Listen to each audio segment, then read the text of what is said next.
عليكم ان شاء الله تكونوا كامل بخير ويلقاكم هذا الفيديو باحسن الاحوال. اليوم جيتكم بواحد الوصفه لمنع تساقط الشعر نهائيا وغادي تقويه لكم باذن الله. عندنا حبه بصل نرابوها وغادي تطلق لنا هذاك الماء تاعها، غادي نزيدو نعصروها في الصفايه، غادي نتحصلوا على هذا الماء، ماء البصل.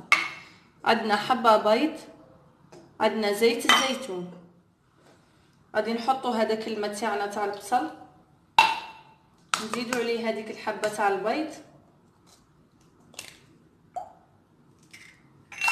وغادي نزيدوا عليه زيت الزيتون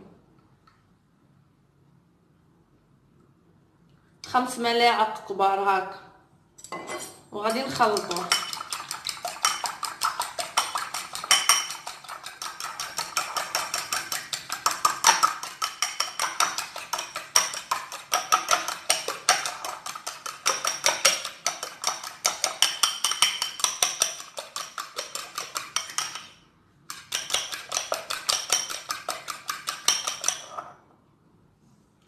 ولا عندكم الطين الاخضر زيدوه مغرف كبيره، انا ما عنديش هنا، غادي ندير غير هذه وغير هذه، وغادي تحبس لكم تساقط الشعر وغادي تقوي لكم الشعر باذن الله.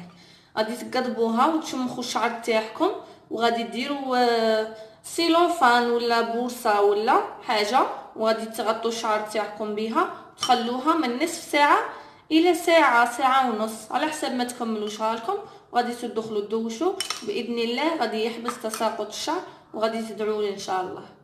نتمنى يكون عجبكم الوصفه، واذا عجبكم الفيديو ما تنسوش تشتركوا في القناه وتفعلوا الجرس ليصلكم الجديد، وتضغطوا على لايك. مع السلامه في فيديو قادم ان شاء الله.